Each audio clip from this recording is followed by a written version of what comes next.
The Center for Educational Media and the College of Education at Middle Tennessee State University are proud to offer professional development to K-12 educators in Tennessee through our online video library.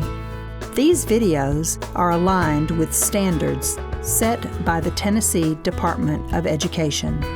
For more professional development videos, check out our website at www.mtsu.edu/CEM.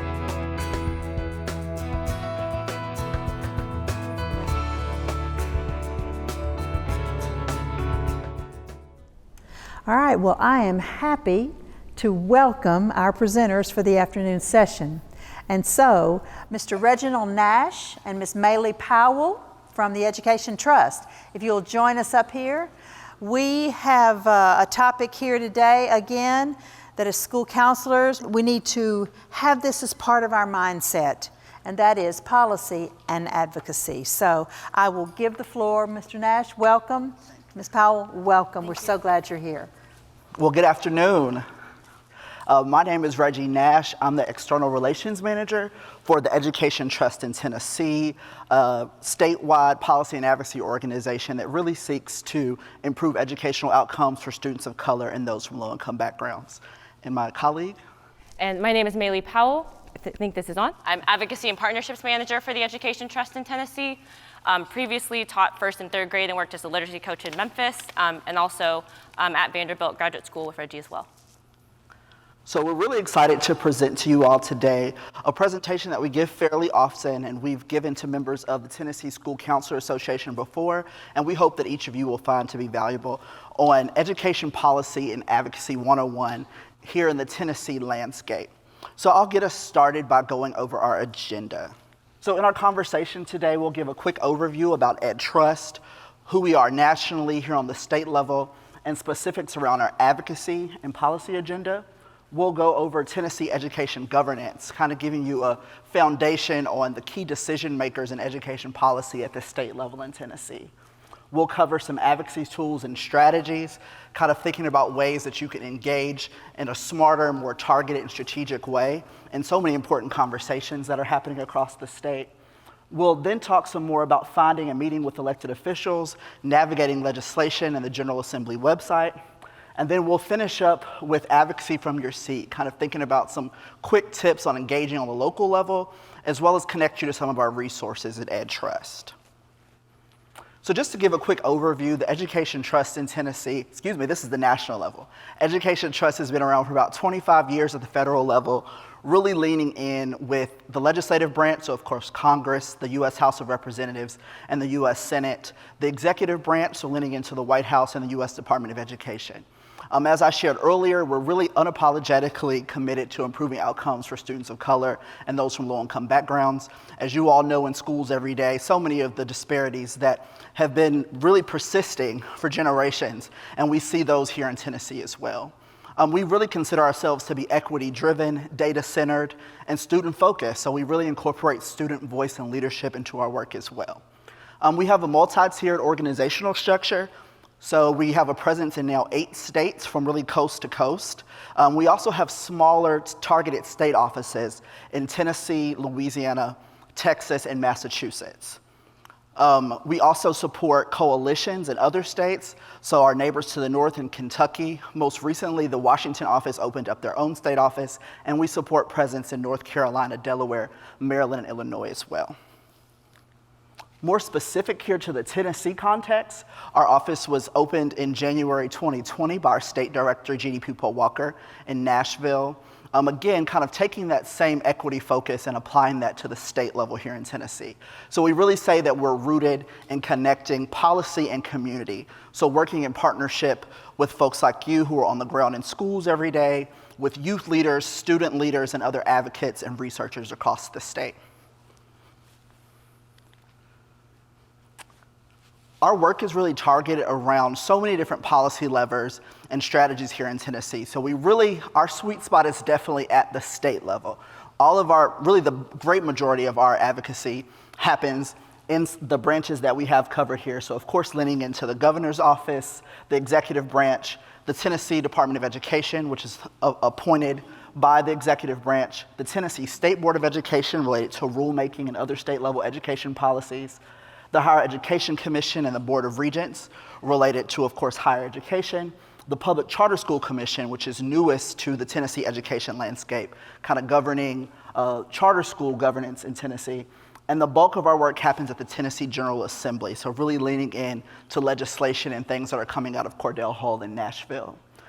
This is kind of a sampling of some of our advocacy actions and specific campaigns and work that we've done, really spanning from P-12 through higher ed. But I'll actually now pass it to Maylee to kind of give some more specific examples of our advocacy and ways that we lean into that process. Awesome, thanks Reggie. So up here you'll see examples of different ways that our office operates in terms of thinking through advocacy and policy, both at the statewide and local level. So first, op-eds and sign-on letters, thinking about how do we equip our partners to lean in on specific issues, most recently school funding, with our state's new school funding formula, the Tennessee Investment for Student Achievement, which we'll speak to in a minute. Advocacy training such as this one, thinking about local capacity building, statewide capacity building. Informational webinars, for example, thinking about school funding. We recently just hosted one on rulemaking and how to lean into the process of implementation. Meeting, like Reggie said, a lot of our work is in Nashville at Cordell Hall, meeting with legislators, engaging in legislative advocacy, convening advocates on across Tennessee on equity issues, which we'll speak to in a minute with our Alliance for Equity in Education. And then we also host different councils and task forces in the P-12 higher ed space, as well as different working groups, such as we had a corporal punishment working group trying to advocate against the corporal punishment, as Tennessee is still one of 19 states where it's legal. And then lastly, Thrive. We have here both of our student youth networks, Empower Ed, which is high school and college leaders across the state, and then Thrive is specifically a new initiative just launched this year that equips both Latino and Black students, as well as organizations that support Black and Latino students on capacity building. So as I mentioned before, one of our biggest ways that we activate our policy agenda and work is through the Alliance, or the Tennessee Alliance for Equity in Education, which we convened when our office opened, recognizing that this work is important, but we need to make sure that we're really taking support from those that are already doing work on the ground. So over the past 2 years, we now have raised our Alliance to over 80 organizational members, of course in the education community, but that also recognizing education connects to every other sector. We also have partners in the business community, the civil rights community, art, social justice, but all centered on the same policy agenda, focus on educational justice across the state. Which, thinking about some of our strategies for engaging the Alliance, we have monthly meetings called Circle Up, where we bring those organizational leaders together to thought partner, think through strategy, align on local initiatives and how that might connect to current happenings across the state. And we also support individual members, which we'll all invite you, of course. So at the end of this, you'd be welcome to join our Alliance as a member, as well as if you're a part of a broader organization too. So as mentioned, through the Alliance, we have a shared policy agenda. So when folks sign on, we coalesce around the 80%, thinking about these are our overarching policy priorities. The first being closing achievement and opportunity gaps in P-12 and beyond. So this, for most recently, has looked about us leaning into the early care and education space, but also transforms all the way up to the higher ed, thinking about our Thrive and student network. Second, funding and resource equity. So as mentioned before, this past legislative session was really historic because our state changed from the antiquated BEP funding formula to TISA, which is the Tennessee Investment for Student Achievement. And we, across an alliance, were integral in that process and still going on today. And we'll share more about some of these specific resources at the end.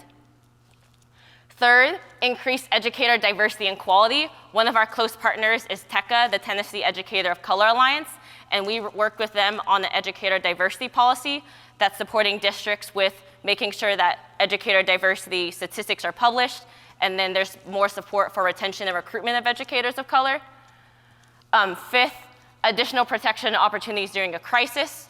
Our office opened during COVID, and we know that we are still in this COVID and pandemic ongoing, thinking about unfinished learning, but also thinking about beyond the classroom, students and educators, staff, social, emotional, and mental health. Which brings me to my last policy SEED, which I know was most relevant to all of your work, student social, emotional, and academic development. So really thinking about how do we support the holistic child, as well as mental health and supportive communities beyond the classroom as well. So I also wanted to highlight one resource that we're going to share with you after. As Reggie mentioned, we're Education Trust in Tennessee, but we also have a federal office. And they just released this tool called the SEED Scan. So as you'll see here, this is a particular tool where our national office broke down the different policies related to our SEED priority, and they're broken down into 6 criteria: discipline, rigorous and sustaining curriculum, educator diversity, professional development, sustaining family and community engagement, and wraparound services. And for each of these different levers, you can click on this tool. We can't do it off the slide, but it'll break down into 3 different categories, and it'll share examples of best practices and whether or not Tennessee as a state meets it, partially meets it, or doesn't meet it. And then if it's just partially or doesn't meet it, it also gives specific examples from other states of how we could improve under that specific area. Thank you, Maylee, for getting us really grounded in who we are as Ed Trust, both at the national level and here at the state level in Tennessee. So now that you know a little bit more about us as an organization, our work, the Alliance, we now want to start this initial kind of learning part of our session and really covering the different actors in Tennessee's education policy governance. So in this session, we'll really cover who those actors are, what their key responsibilities and authorities are, and ways that we can think about engaging with those decision makers at the state level. So first, we have the executive branch, which of course is led by Governor Bill Lee, who's been in office since 2019. He has a lot of extensive education powers. As most would argue, he's the most powerful policy actor at the state level. Some of his wide responsibilities include proposing an annual budget that goes before the General Assembly for consideration, which kind of sets those financial and fiscal priorities. He also has the authority to call a special legislative session. So we've seen, actually, I think throughout Tennessee's history, he's called the most special sessions of any Tennessee governor, which means he is able to bring together both chambers of the legislature to consider a specific issue or issue area and legislation for them to consider. He also has broad appointment power. So he has the power to appoint the head of the Tennessee Department of Education. Right now is Commissioner Penny Schwinn, who leads that department, as well as members of the State Board of Education and the Tennessee Public Charter School Commission, and other state level agencies, both related to education and state decision making kind of more broadly. We also know that in his powers in relation to the legislature, party leaders at the legislature in each chamber can kind of shepherd bills and legislative priorities that he has through that legislative process. So some examples of that are during the special session last year on COVID-19 learning. We know that he talked a lot about literacy. There's a highly contested ESA and voucher bill that's specifically affecting Nashville and Memphis that actually the injunction was just lifted on that yesterday. So that's a pretty contentious conversation that's happening across Tennessee. As well as most recently the school funding reform legislation, which legislative leaders in his party were able to push through with the work of other advocacy organizations and resource organizations. But he does have a broad swath of powers related to education policy decision making. Next is the Tennessee Department of Education. So this is our state's SCA, or State Education Agency, to kind of describe that acronym. But also has a lot of important powers related to education. So as the SCA, the department, and led by Commissioner Schwinn, is responsible for implementing policies that are passed at the state legislature. So it'll go through the legislative process, go to the governor's desk for passage or signage into law or approval. It's given a public chapter number, which means it's actually been signed officially into the Tennessee Code, and then immediately they go into implementation. So the department has a lot of really important power. It has thousands of employees that are kind of under her watch. They also set goals based on education, depending on those policy priorities that are set by Governor Lee or the governor at that time. So we know, again, literacy has been really important, so they have a variety of literacy resources. They've talked a lot about third grade literacy, most specifically. We know the research around that information. And also all of the work around COVID-19 that they've led. The department has kind of helped wrap all that up. They also provide important guidance based on education priorities and support to both districts and schools. So a lot of oversight responsibilities as well. We know kind of something we've been advocating on quite a bit, and I know that you all in Tennessee School Counselor Association have been made aware of, is kind of some of the school censorship laws that have passed out of the legislature, and Maylee will kind of speak more specifically about our advocacy there. But that rulemaking, implementation, and kind of the governance of that is led by the Tennessee Department of Education, starting first at the LEA level. It also serves as the pass-through for education funding for our state, so any state allocated funds as well as kind of the limited funding that comes from the federal government and the U.S. Department of Education, that SCA kind of serves as the gateway for that. So she has, again, a lot of important, along with the department, a lot of really important responsibilities related to education decision-making. Also, they serve as an important data resource. So we know the state education report card. We know that data transparency and reporting is super important. If you don't have the information, you can't act on it. You can't learn from it. So we've been pushing a lot on transparency around the state report card. And right now it's going through a transition. So if you were to go to the state report card right now, you wouldn't see anything. It kind of has a message that says, you know, we're working on this. So we're always closely watching what's happening there and really leaning into the department for their data reporting responsibilities. Next, we have the Tennessee State Board of Education. Again, another really important policymaking body across the state. It's composed of 11 members, so one representative from each of Tennessee's 9 congressional districts, plus a student member, and then some ex officio members, such as the executive director of the Tennessee Higher Education Commission, or THEC, who serves as a non-voting member. So these are kind of gubernatorial appointments that are made by the governor, they're non-paid, and they're confirmed by the legislature. The board also employs an executive director, currently Dr. Sarah Hayburn Morrison, who really helps guide the day-to-day work of the State Board of Education. The board holds quarterly meetings, and they can also hold kind of emergency meetings in between as needed to kind of discuss really important policy decisions that are happening. They have a lot of really important roles related to kind of state education rule and policy adoption. They cover teacher licensure and disciplinary actions and other really important state business. Generally what happens before they have a quarterly meeting, they hold a workshop where they really go in depth in kind of discussing the policy implications and kind of the broader context of what's coming before them in their upcoming meetings. So those are really good opportunities for stakeholders across Tennessee to really tune in and see what's happening at the state level. Unfortunately, so many people are unaware of these meetings happening or unaware of the implications for them in the classroom. I know Maylee and I both previously taught in Memphis, Shelby County schools, and you know, at that time when we were in the classroom, we had no idea of the decision-making powers, and that's often what happened. We're so caught up in the day-to-day. So we think it's really important that people understand there are very important implications and decisions that are made at the state level, and it's really important that us as folks in the classroom and on the ground working with students every day are informed and active in that process. Also, I talked a little bit, you've heard me say rules and policy, so I did kind of want to make a quick differentiation between those two just to kind of define what that means. So rules are kind of approved by the board and filed with the Secretary of State, and they're kind of ultimately published in the Tennessee Administrative Register. So rules can be made either like specifically by the State Board of Education, or that can come down in conjunction with legislation that's passed through the state legislature. So you'll often see in reviewing bill language, and we'll kind of give an overview of a bill later on in this presentation, but sometimes it'll say the State Board of Education has the authority to promulgate rules. So those rules will kind of add additional context or color to a decision that's been made at the state level regarding education decision-making. Policies, on the other hand, are kind of a broad array of different decisions or that kind of hold the force of law that are made by the State Board of Education and are voted on by those members.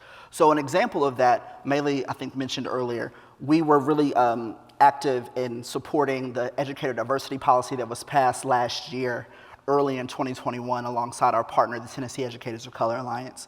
And that kind of had the force of law as well, and then requiring and mandating LEAs across the state to really come up with strategies and tools for how they'll support the recruitment and retention of more students of color, of more teachers of color, and kind of help to close that parity gap that we see in kind of who's represented in our teacher workforce in comparison to the ratio of students.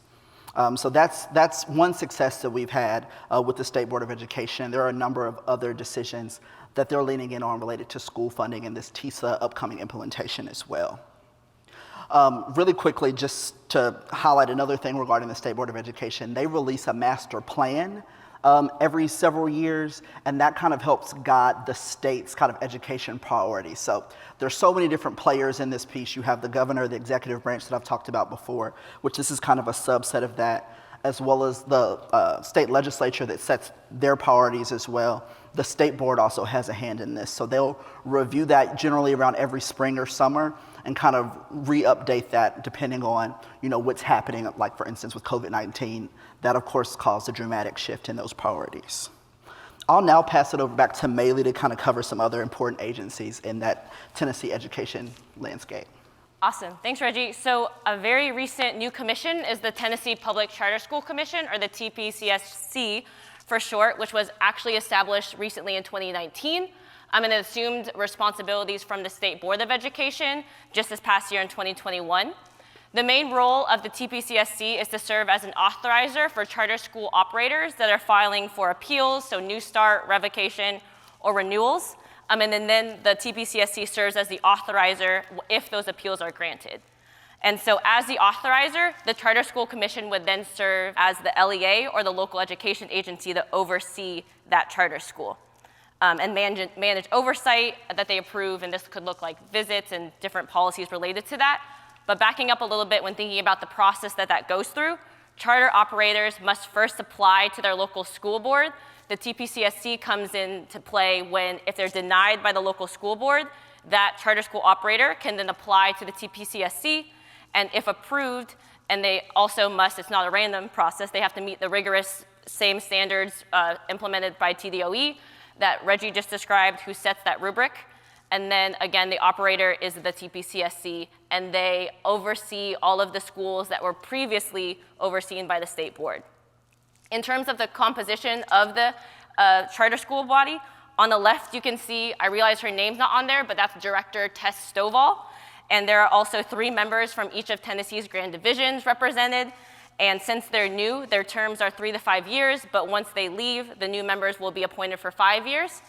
You can also see that they are all, in comparison to other bodies, appointed by the governor, but they have to be confirmed by the General Assembly.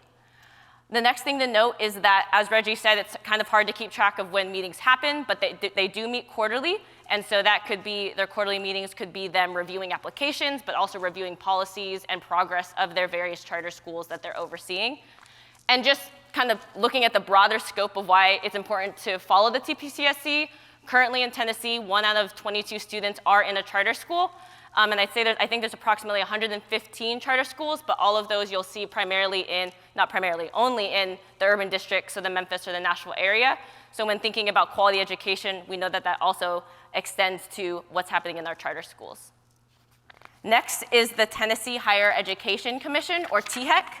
And this was not created in 2019, way back in 1967, to be the coordinating board for all of higher education institutions across the state.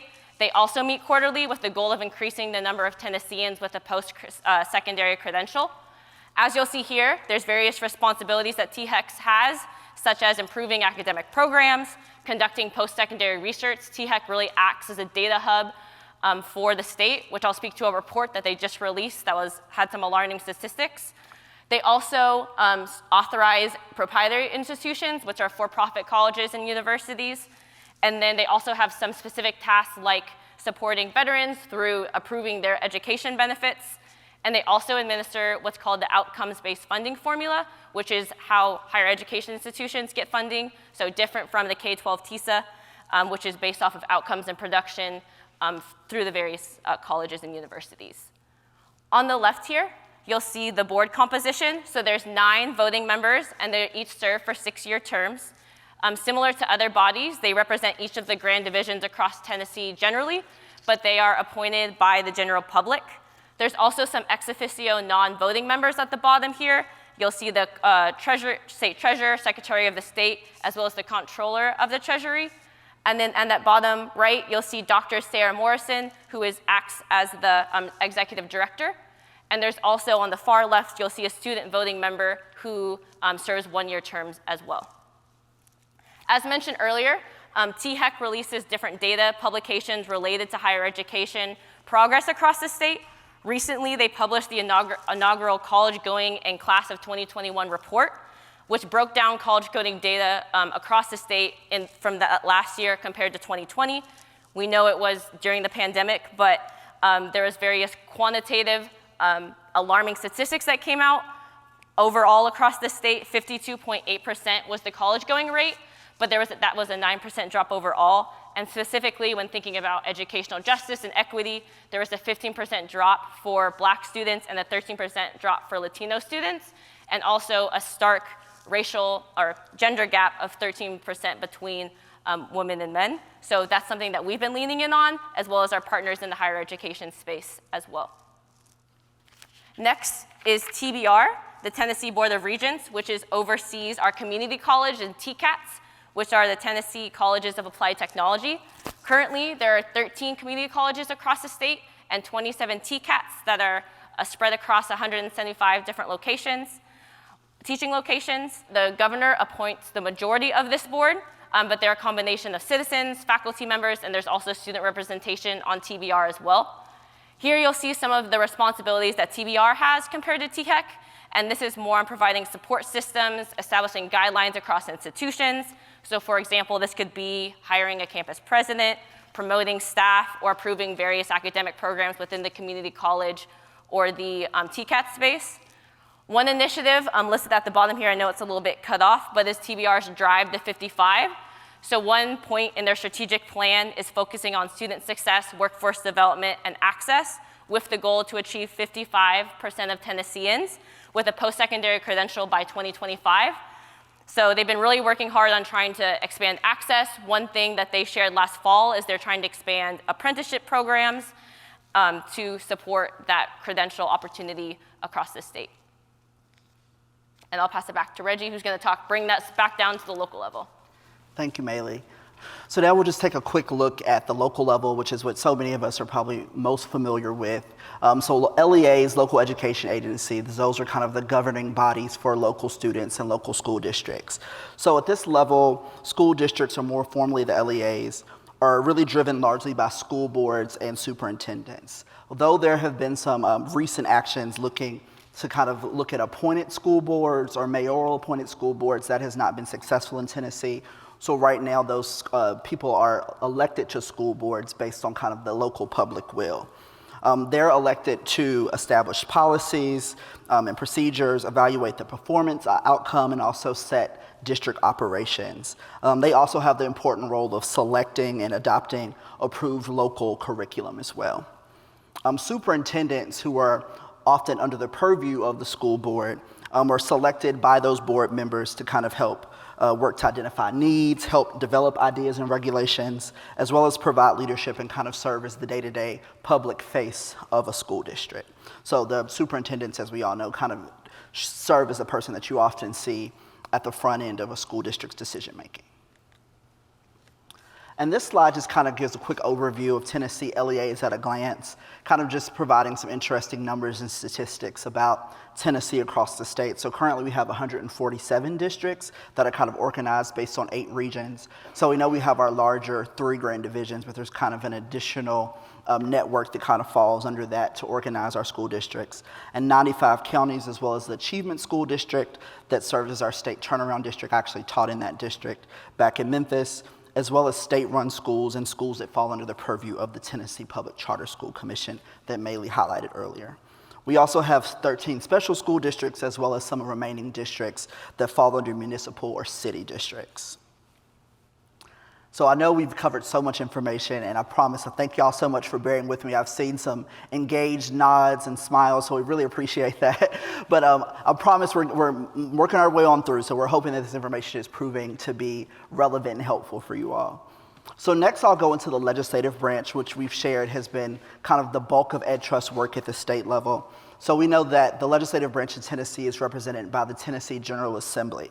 So that consists of 99 representatives in the lower house, the actual House of Representatives, as well as 33 senators in the upper house or the Tennessee Senate. So the representatives serve 2-year terms and the senators serve 4-year terms in Tennessee. It is a part-time legislature, so unless there is a special session that's called by the governor or by the majority of legislators in each chamber, they meet generally from January to April or May. The last several years, just with so much going on with COVID-19 and other kind of contentious issues or things that have led them to stay longer, they've kind of leaned in over into May a bit more. They have the important role of really proposing, debating, and passing legislation, not only related to education, but just a broad swath of issues in Tennessee. 2022, this year, which served as an even-numbered year, actually led to the conclusion of the most recent General Assembly. So we hope, unless there's another special session, but we hope not. But they adjourned in May of this year following the passage of that school funding reform legislation. So even-numbered years in a kind of 2-year session. So the most recent was the 112th. So after midterm elections occur in November, they'll then reconvene in January, starting the beginning of another 2-year session, the 113th General Assembly. So I'll kind of go into more specifics on committees and other authorities and leadership on future slides, but just wanted to kind of give you that initial broad overview. There's a number of important powers related to education, as I shared, but most importantly, passing those laws and policies is the most important, and also approving the state budget that's proposed by the governor. So this slide kind of shows from the most recent legislative session. So as we know, they're currently adjourned, and we're expecting that, we shouldn't see any major shifts or anything right now until that election happens in November. So this is kind of the current leadership of the General Assembly. So on the House side, Cameron Sexton of Crossville serves as Speaker of the House. He presides over that lower chamber. And then in the upper chamber, Lieutenant Governor McNally from Oak Ridge oversees that upper chamber. And kind of the variety of other faces that you see on the screen are other affiliated party leadership that are elected and decided by the kind of governing party, which in Tennessee, Republicans have a supermajority in both chambers. So all of these are Republican leaders that are selected during that first year of a General Assembly. So in the 2021 portion of the 112th session, these leaders were put in place. We also have a pretty interesting committee structure. So on the House side, it's split into education administration as well as education and instruction. This can kind of shift based on kind of the decision of the governing leader. So I said in the House, that's Speaker Cameron Sexton currently. In the Senate, that is Lieutenant Governor McNally. So they kind of have a say in how that committee structure is set up. So some years we've seen one education committee in the House, other years we've seen 2. So currently we have both Ed Admin and Ed Instruction. So again, with those leaders, with the Republicans holding a supermajority currently, all of the committee chairs in the House are all Republicans in that lower chamber. And here's kind of showing you the lay members of those. That previous slide showed the chairmen and chairwomen. This kind of shows the split amongst the House Ed Admin Committee. So again, this is a split of 12 Republicans to 4 Democrats in this House Ed Admin Committee. So any legislation that's kind of decided by the committee structure within the chamber will either go before the Ed Admin Committee or the Ed Instruction Committee, kind of depending on the bill's contents. There's not really a science to it. They kind of make the decision in so many ways based on a political calculus that goes through who's championing an issue in a certain section. Some are kind of more explicitly instruction focused, so that will go through the Ed Instruction Committee. But the Ed Administration Committee kind of has a broader range of bills that come before them. Same for the Ed Instruction. Again, that same party split of 12 Republicans to 4 Democrats. So 14 lay members in total, plus the chair and vice chair that was on that previous slide. And here we have the Senate Education Committee. So different than the House, in the Senate, there's only one education committee. So these people are very important decision makers in that upper chamber. Previously, I talked about how Republicans hold a supermajority in both chambers. In this case, you actually see Senator Ramesh Akberry, who serves from Memphis and Shelby County.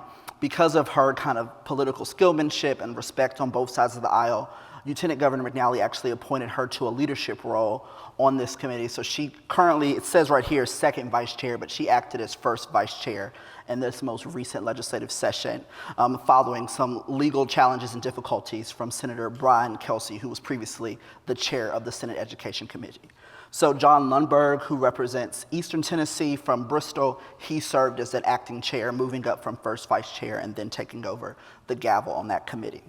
So unlike the lower chamber, all education decision-making has to go through this committee. So really, really important to lean in and you kind of be informed of what's happening in this committee, as they're making a lot of the decisions and kind of have that final say in the upper chamber about what passes through and what does not. And now I'll actually pass it back to Maylee to cover us with some other helpful portions moving ahead in our presentation.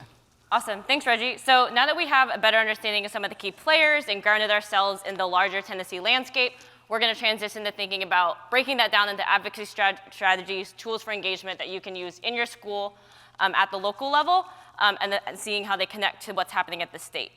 So it's important for us to think about these engagement strategies and how our messages and what we believe in reach that higher level. And we do want to emphasize that it's very important for you as a school counselor and who's working at the school level to share your perspective, because your voice experiences matter. So many times we interact with legislators who've never worked in a school in their communities, and so having their constituents share their stories, we've directly seen them testify with those talking points. So it's really important to follow through, and actually all those faces, I know it's a lot to follow. We don't expect you to memorize that, but later we're actually going to break down and have you find your legislator and see where they might fall.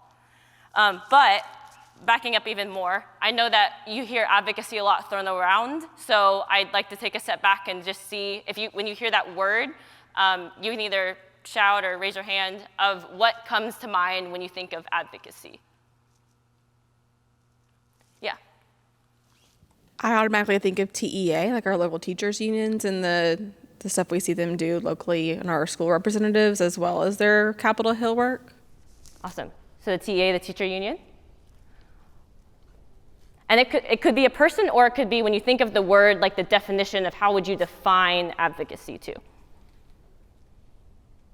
I have good teacher wait time, so I have good. Support or assistance. Okay, support or assistance. Yeah. Someone who's got my back. Someone who's got your back. Representation. Representation. I'll take one more. Speaking up. Speaking up, and I love that. And I think that all of that highlighted too is advocacy can literally happen from your seat, and you're advocates just from the stories and the experiences that you bring working in schools. So going to this next slide, taking in all that you said, here's just a broad definition with all of the sub that you all just said, but garnering public support for raising awareness of a particular issue, cause, or policy. And again, from your seat as a school counselor working in schools, you know the stories and what's happening on the ground. So thinking about how do you translate that and advocate for what you know your students and your schools and communities need. So on this next slide, to expand on this, I would love to have someone, I'm going to choose two people and you can raise your hand to read out some examples of quotes that highlight just examples of how advocacy shows up from different leaders. So Dolores Huerta, the labor and civil rights activist, known for her work with the National Farm Worker Association. She was most notably fighting against exploitation of farm workers, and notably for the Delano grape strike in 1965. I know it's a little bit small, but if anyone would be able to read that quote on the left. Yeah. The great social justice changes in our country have happened when people came together, organized, and took direct action. It is this right that sustains and nurtures our democracy today. Thank you. And I love how that quote really speaks to the power of collective action, and also just the relevance of her work in the 60s and how that still, that same sentiment is just relevant today. So on the right, Ella Baker, who was a civil rights activist, human and civil rights activist from the Black freedom struggle. She actually did a lot of organizing work in the South with the Student Nonviolence Coordinating Committee. And I think you can see this. Anyone else on this right quote? Yeah. The major job was getting people to understand that they had something within their power that they could use, and it could only be used if they understood what was happening. Great, yeah, so I love how that speaks to that advocacy requires the empowerment of others in that process, and also that realizing that advocacy and that happens in so many different tools and strategies that we'll speak to in a second, but comes from individuals, and then bringing that tower with what Dolores was saying with that collective power, and merging those two ideas. So on this next slide, when thinking about advocacy campaigns, it's critical to think about an issue, but also how do you translate that issue into a specific action. So this allows you to answer that question, who do you want your message to reach? So this could be who's working at your school. It could be your elected official, if you're city council, school board members, so the different levels. So when thinking about that issue, it's important to think about who is your audience. And also important to think about who that campaign is for. So in organizing, a way to think about this is if you have a bigger issue, it's called an issue cut, where you break that down to make that ask discrete and specific, so that your legislators or elected officials, whoever you're speaking to, really understands what it is that they need to take away to try and enact and change. So for example, when I worked on a campaign in Memphis, we ran tried to get more school funding locally. But it was more effective, rather than just saying we need more school funding, to break down that ask using data and evidence into specific milestones of childhood development. So we were asking for literacy coaches, ninth grade success coaches, and college and career counselors to really show what are the levers that we're going to use that funding for. And it was more tangible for elected officials that we met with to think through how can that actually make an impact if I say yes and pass that policy. So when thinking about who you want your message to reach, another thing to think about is sometimes it's just public awareness. So if that issue is not at the forefront of elected officials' mind, just getting informational sheets, campaigns, digital strategies, which we'll speak to in a second. So sometimes shifting public opinion and the narrative around an issue could also be a lever of change that you work to. And that could even be within your school community. You know, say there's a policy that you really care about. I know last year, for example, I'll speak to some of the censorship bills that were happening that affects in schools policies. Just getting awareness of other staff members could be an advocacy campaign that you host in your school. So once you have that issue cut defined and identified who do you want your campaign to reach, you can start breaking down that timeline into different strategies and tools. Obviously, depending on the issue that you're working on, you wouldn't use every single one of them, depending on the context, the timeline, and the capacity, knowing that you're still working a full-time job. But there's a lot of ways that you can engage others to pull out some of these strategies. So I won't go in depth on all of them, but for example, building issue awareness, coalition building, which I'll speak to a specific example in just a minute of ways that showed up last session, community organizing, and that could even be local groups that are in your community working on an issue, so joining a group too is also a step in advocacy. Legislative advocacy, so when we are in session following bills, we have some resources that we'll share where we share out every week kind of what's happening at the state and how that might affect you locally. Strategic communications, litigation, research and data analysis, and sometimes that's not necessarily doing it yourself, but making sure you're finding that right evidence to inform what you're asking for, going back to shaping the campaign. On the left, public comment and testimony. This is one that we encourage a lot, especially at the local level, thinking about showing up at your school board meeting, going to your city council, county commission meeting, fact sheets, op-eds. Everyone has the opportunity to write op-eds on specific issues. Research paper, policy memos, meeting with officials, and we're going to speak to different strategies on how the best practices for meeting with elected officials later in this presentation. And then, of course, in the time of COVID, and we've seen the emergence of social media campaigns really taking weight in spreading public awareness on different issues as well. And then phone banking, text message campaign, we'll see that come up a lot with some of the campaign with election season coming up soon. I spoke to on the past coalition building. So last legislative session, one thing that EdTrust Tennessee started was the Tennessee Coalition for Truth in Our Classrooms. So as you've probably heard, 2 years ago, the anti-CRT narrative that started in Tennessee has significantly evolved. So we were one of the states with the earliest filed, if not the first, signed anti-CRT law in the country. And so that was the law that's prohibiting teaching of different concepts like oppression, race and racism, and gender. And so this was not last legislative session, but the one before that, the department released different rules that we were following, which included impact on teacher licensure, but also potentially could withhold funds up to millions of dollars from schools depending on the level of offense. So we knew that this at the state level had a lot of implications on the ground, So we wanted to bring together folks who were engaged on this issue. And so we started a group of students, educators, but also communication organization leaders to really track all of the different legislation related to that issue. So here are some of the bills that we were tracking last session. So I know a lot of people say anti-CRT. I'd say the attack on our schools that we're seeing, I tried to say anti-equity, anti-truth for censorship, because that's more of what kind of evolved into some of these different bills. So you could see some themes of library censorship, inspection of school materials. You also see some of these laws that went into the higher education space, such as restrictions on DEI efforts. As a result of the coalition work, I'm thankful to say only 3 of these passed, so we're kind of in this process right now of following some of the implications of these bills. So thinking about the work as a coalition, you can see kind of how the intersection of how these strategies and tools come together. So building issue awareness, one strategy was we created this resource hub that we'll share after, and it was not only tracking the bills, but we keep tabs of kind of messaging guidance. So how do you speak about this in schools? Toolkits for how do you advocate? What are the myths, misconceptions, recent news on the issue? So coalition building, we brought together people from all across the state, students, teachers, librarians, advocates, legislative advocacy, and that kind of connects to public testimony. One of our partners was the Tennessee Youth Coalition, so we actually had 2 sophomore students come up with us to Cordell Hall, spoke to the impact that one of these bills had in their school, and actually they effectively killed the bill with that testimony. So really thinking about how do we support what's happening at the state level and bringing students and those on the ground in that space. Cool, and I'm gonna turn it to Reggie about now kind of even expand more on what legislative advocacy looks like from your level.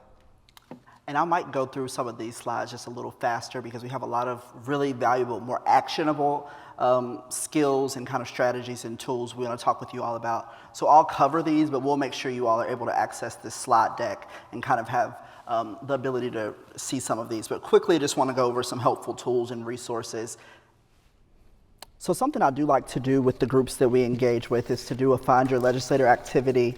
If you go to capitol.tn.gov, if you have your technology, whether that's your phone or your laptop in front of you, it's really important to know who are the elected leaders that represent you at all levels of government, whether that be local, state, or federal. So if you go to capitol.tn.gov, it'll pull up the homepage of the Tennessee General Assembly. And if you look in that top left-hand corner, you should be able to see a Find My Legislator marker on that page. So if you enter your current address when you hit Find My Legislator, we'd just love if some folks can share out who are their representatives or their senators at the state level, just to have an understanding of where people are with us from. Or if you know yours, you can share that out too. Shane Reeves and Brian Terry. Okay. Sam Whitson, Jack Johnson. Okay. Leadership. Leadership, yeah. He's an important leader on the... Dawn White and Tim Rudd. Great. Any other quick volunteers? Iris Rudder and Janice Bowling. So Rudder is on I think House Instruction Committee. All important education voices. It's really important. There's other tools like this, both on the local level, you can see in some districts to kind of usually find your school board member, as well as at the federal level, being able to kind of identify who's your representative at the House or your senator in the U.S. Senate based on whatever district you live in. So we find that in advocacy at any level, people in elected positions or appointed positions care the most to hear from their constituents, so the people that actually represent them, because you have the power to influence who's elected, or they're actually representing the interests of their community. So it's really important to use these kind of tools. And like I said, I'll move quickly through these so we can get through some of the other material. But finding legislative text, so still at that same website, you can see on that top bar, you can look through the search bar, whether it's a bill that you've heard about, a specific bill number that you may have. You can search by index, which means you can look through and see the various legislative sessions something might have come through. You can look at subject, so if it's an education bill, a finance bill, a higher education bill. You can really use that bar to kind of navigate through that, as well as who the sponsors are that put on a piece of legislation. So we won't dig through this specifically, but the Tennessee, actually, their website has actually been voted as one of the most user-friendly in the country for the General Assembly, so it's really kind of a more easy to navigate site than other state legislature websites. Once you kind of navigate through that website, this is like the bill and amendments page. So if you were to type a bill number, House Bill 580 was kind of one of the anti-truth censorship bills that we advocated against at the state level. But this bill, if you were to pull that up, if you were to type in HB 0580, it would pull up this page. And you'd be able to see that legislative history. You'd be able to see what's happened in each committee relative to that bill, when it happened, and kind of a host of other important information as you're tracking and thinking about advocating on an issue. So this is kind of like the nucleus around a bill's activity as it's moving through the legislature. There's also a variety of other clickable links on that page. So you can click the bill number on the top left. That'll kind of pull up the actual legislative language. You'll see at the bottom I have in this red circle public chapter. So that's once a bill's actually passed officially into law. You can access that as well as navigate for those other top links as well across that top banner. This is just a screenshot of language, both bill and public chapter language. So as I said before, once a bill is actually passed into law, signed by the governor, or he hasn't taken action on it, it's still passed into law, it's then signed a public chapter number, which is the actual number in the Tennessee code annotated. On the right-hand side, there's amendment language, so you can kind of see as amendments are proposed on a bill or kind of proposed changes that can seek to shift legislation. I would say probably one of the biggest downfalls of the General Assembly website is being able to track amendments. And we know that's so important, like so many things are slipped in amendments that kind of have huge implications for legislation. And it's not really user-friendly to be able to track those in its current form. You kind of have to either be on a lobbyist list or have a good relationship with a committee of jurisdiction over a bill. So Ed Trust really cares a lot about that transparency, and we really work closely with our partners as well as legislative champions that we work with, try to get that language and get it out to public organizations and organizations like the School Counselor Association and other partners across the state to be able to track that. But that is one area where we think transparency and kind of public reporting could be improved, is that amendment tracking process. Quickly, floor and committee video, this is super important. You all are in school during the day, and we know that so many things during legislative session are happening while you're actually serving kids, so you're not seeing what's happening on that floor. You can go back and look at this archived, usually as soon as that day, being able to see what's happened on the floor in committee, being able to see what legislators have said specifically, questions they may have asked, expert testimony that may have been presented. Those are really important tools to holding folks accountable. Like, well, I saw Representative Sapicki that you said X on an important piece of education legislation. I live in Columbia, Tennessee, and I'm one of your constituents. Can you tell me more about why you made that comment or why you held that decision in that committee? You can't argue against what you have video evidence of. So this is a really important tool for advocates to leverage. And then the legislative vote summary, also very important. So often, so many things are happening both in committee and on the floor of the House and the Senate. Being able to go back and reference that vote summary to see where your electeds fell on an issue was super important. Being able to see if there was a party split, if it was bipartisan legislation, if someone abstained, which showed up as like present not voting, which sometimes happens on contentious issues. This is a really good resource to take a look and see what's happened on that. Quickly, legislative calendars, same thing. The calendars are kind of the agenda for each day and each week at the legislature. So being able to see what bills are on the docket, what's going to be considered that week, sometimes as simple as that day, a calendar can be changed. And I'll quickly pass it to Maylee to quickly go through these helpful tips. I know we're going to have a question and answer session as well. So we just want to get through these important skill building activities and we can move on to the next part.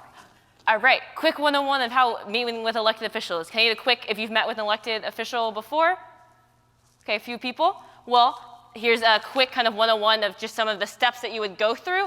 And this can happen, again, locally. So thinking about your school board, thinking about your elected official that you just looked up, and making that more accessible. So on this next step, thinking about pre-meeting research. So we always emphasize the importance of power mapping. So thinking about who is the power that influence this issue and how do we reach them. We often look at, so the Tennessee General Assembly website, in addition to bills, you can look up legislators and see their professional and personal history. So of course it's important to think about who do they represent, but it's also just as important to think about what organizations are they a part of, what bills have they sponsored, co-sponsored, to think about what issues they care about. Also, if you have any mutual friends or connections that could get you that meeting too. And then thinking about public stances that they might have made on that issue, as well as broadly where that issue stands. So is there a window of opportunity? Where is it in the policy-making process? And then where does that legislator or elected official that you're thinking about meeting with fall in this kind of spectrum of allies? So when you go into that framing of the conversation, have they take a stance on it already? Are they no influence? Are they against you, for you? And knowing that will help shape your conversation. Here's quick, just kind of best practices, and a lot of this, we'll share these PowerPoints after, but thinking about making sure that it sends out communication in advance, having your email have direct, concise language, stating your purpose, but not putting all of the content in there so that the bulk of the meeting will be within when you're actually having that meeting. Making sure to staffers and schedules is something that we always emphasize. You're not actually going to schedule with the elected official. It'll be who represents them. So making sure that you're cordial and communicative and direct with them. And then, and additionally, providing materials and data points that you want their staffer to read or review beforehand so that they are informed coming into the meeting with you, as well as any talking points or specific takeaways that you might want them to know ahead of time. On this next slide, conducting the meeting, some tips for making sure that you really go in with a common understanding of what your why is. So why are you hosting the meeting? What's the issue? Thinking back to those tools, what's the issue cut? What's your ask? What's your takeaway that you want them to remember? And then here's some tips just during the meeting. Biggest takeaway there is making sure you're staying within that time, anticipating questions, and then just being communicative about being authentic. So really bringing your story, like we said before, especially if you're a constituent, bringing that story from on the ground in schools is so important for them to understand as they're making these decisions. And then lastly, just some tips on debriefing of your team. And then the biggest thing to emphasize here is the power of a follow-up. So sending a follow-up email, re-emphasizing who you are, who you represented, what your takeaways were. Oftentimes we see in committees, legislators will literally have talking points from their constituents. So really remembering the importance of providing materials and support. And that could be an email of bullets. We've seen that really effectively work on a specific bill that you think you want them to know going into committee so that they have those as a resource. Great. We kind of rolling through these. So quickly, we just wanted to give some quick last tips and insights on ways you could advocate from your seat as school counselors and folks on the ground, and then we'll wrap up and go into Q&A if that's okay. So using your voice at the local level, we know it's so important, as Maylee emphasized in the past slide, like really, they truly want to hear from people who are from their districts. In the education committees, they do want to hear from folks who are in schools every day. And so often they don't hear enough. They hear more, although we have classroom experience, they usually hear more from advocacy organizations or lobbyists, and they need to be hearing from educators, from students, from parents, from other folks who have specific expertise that can lean into this. So that shows up in a variety of ways, so at each level of government. So within schools and districts, we know, I heard people talk about TEA and unions earlier, you know, really building community, getting plugged in with like-minded organizations and people. Engagement committees, there's so many different ways, as we know, depending on your school setup, ways to lean in district initiatives, make sure you lend your voice to those conversations. And also communicating regularly with school staff, with faculty, with leadership. We know there can be sometimes some power dynamics there, but it's really important to be a voice for our students. As you all know in your interactions with them every day, what's so important to moving that needle. Within your local community, kind of same thing, making sure that you're building those important relationships with parents and with other stakeholders as well. You're often trusted based on your education, your expertise, how you showed up. So you'd actually probably have more of an oversized influence than you think if you engage in some of those deeper conversations. Same thing, getting plugged into organizations that align with your values. You know, Ed Trust is nonpartisan, but you know, we encourage folks to lean in if you want to get active in your local political party, with unions, with other advocacy organizations, or other initiatives. Feel empowered to do so. Also, the school board meetings. So often they have some of the lowest turnout when it comes to elections, but they have some of the most important implications and decision-making power in education. So making sure that you're really informed on what's happening at your local LEA level and the school, with your school board and with superintendents as well. And then finally, at the state level, we've covered a lot of that information, but there's so many really good resources, news sources like Chalkbeat, The Tennessean, if you're in Middle Tennessee, and other local papers that usually have folks who are working that education beat to cover what's happening at the state level with education decisions. And there's organizations like the Tennessee School Counselor Association, who are important partners of ours, EdTrust, SCORE, and other members of the Tennessee Alliance for Equity in Education that really work in this stuff neck deep every day. So we're always happy to be a resource to you all. There's so many important education-related conversations happening right now in Tennessee. Student mental health and SEED, we've talked about that, as well as COVID-19 supports. Those are all really important to your profession and how you show up in schools every day. School vouchers and ESA conversations around using public dollars for private schools. That's also really important. We know that Tennessee, the reason we had this school funding reform is because we've often been one of the most inadequately funded education systems in the country, ranking most recently as 44th in the nation. Totally unacceptable, and to think about moving public dollars to support public education is not something that we support, but it's definitely a conversation that you should be informed of as it moves through the public space in these coming months. Educator diversity, we talked about that a bit, and we shared quite a bit around classroom censorship, and there's so many other conversations relative to education that are happening as well. And I'll quickly pass it to Maylee for some resources. So we'll send out our website after, but if you just Google Education Trust in Tennessee, top right corner of our website, you can sign up for our newsletter, and that'll be every month. We release Palladium, which is kind of that monthly wrap-up of different things. During legislative session, Reggie and I have a newsletter where every Friday we release kind of a recap of what happened in session that week, important bills that we're tracking, kind of top-of-mind issues that Reggie just spoke to, and that's an example.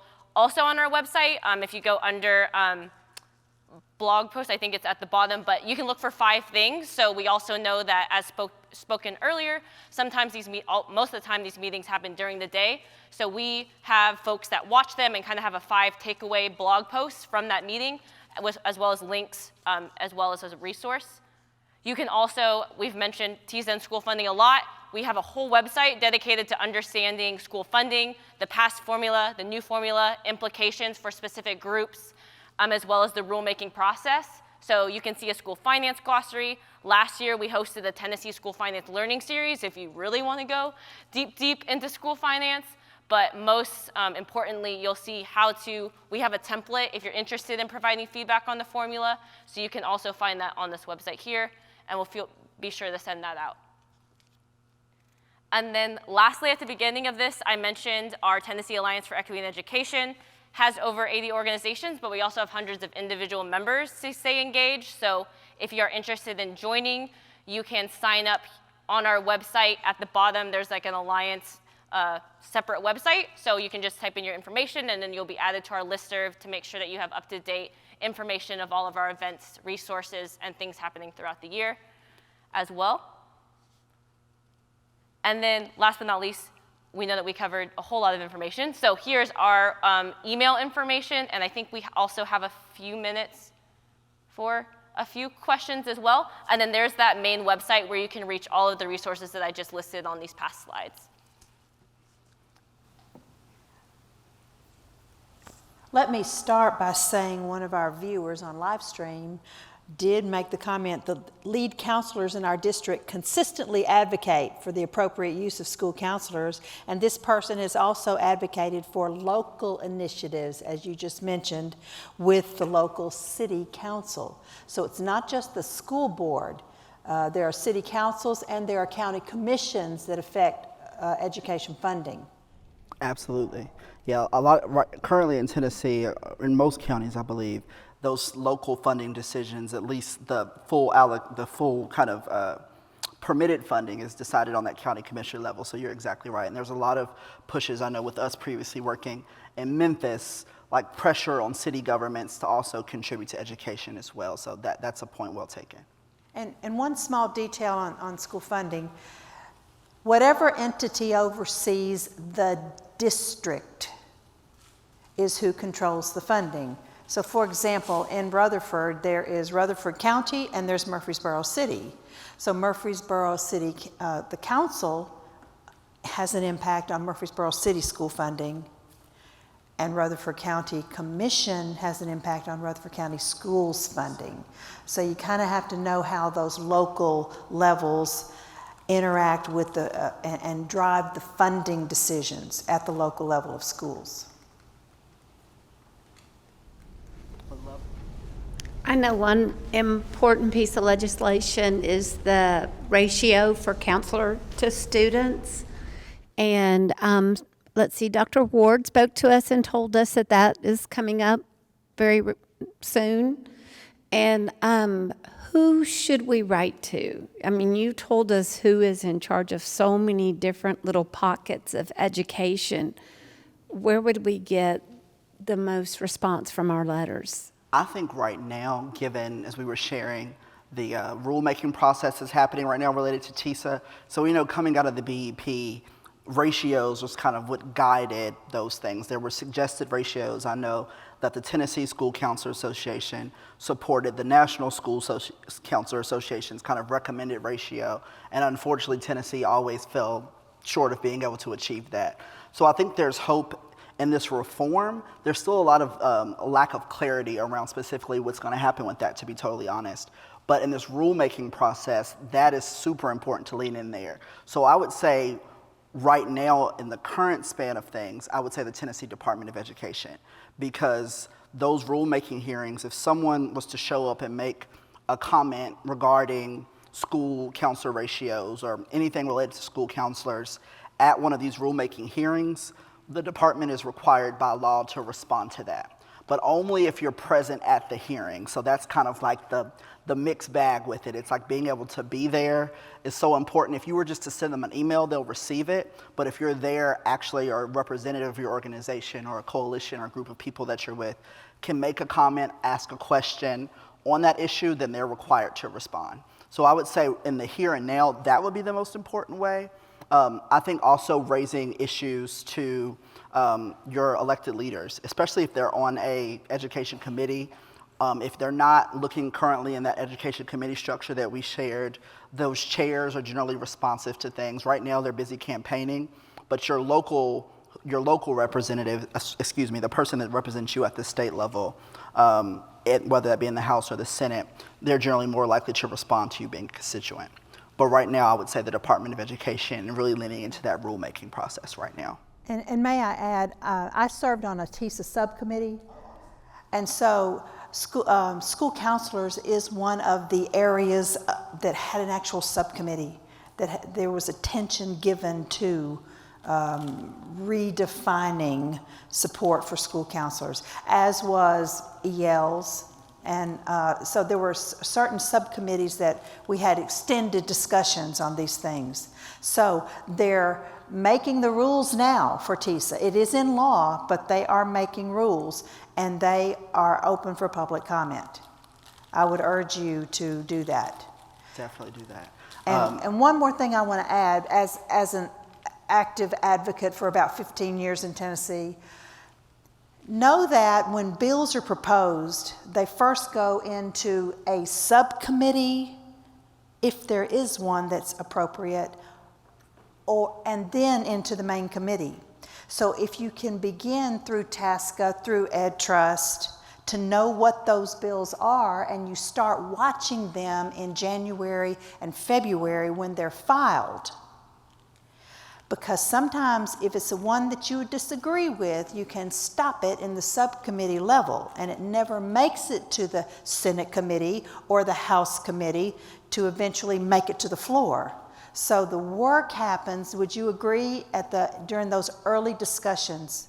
Yeah, and I was going to actually say, so every session, maybe I glossed over it, but we actually have a bill tracker. So every bill related to that aligns with our policy agenda, we track it for you. So if you want to come here, every week we update like the latest action, what priority it relates to, our position on it. So this is also a way to, and you can search keywords, because it's cut off by the summary of it. So every session, that's a resource we also have So all bills related to education will be housed through us as a resource. And not only can you stop it, you can also promote it early on, so that if there's any doubt on the part of the subcommittee members as to if this is really something that Tennesseans want, if you speak your voice early, they will know that there's a group in support of this.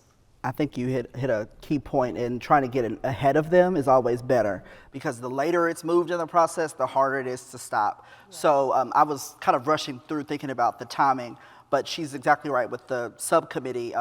In the Senate side, there is no subcommittee for the Senate Education Committee. So it's that one stop. So I remember emphasizing kind of the importance of that. But on the House side, there are multiple subcommittees. So under House Ed Administration, there's a K-12 subcommittee, and there's a Higher Ed subcommittee, and then under House Ed Instruction, there's an Ed Instruction subcommittee. So I believe you're represented by Chairman Sapicki, who chairs that subcommittee from Murray County. So, you know, really watching what's happening there. Another point I would add, because you raised such a valid point, is if you're able to engage, particularly not right now because there's kind of an election season, but if you're represented by someone who's likely to be reelected, they're an incumbent and you know they're going to go back, you can propose bill ideas to them. You could say, you know, I'm a school counselor who's been in a school for 20 years or 1 year,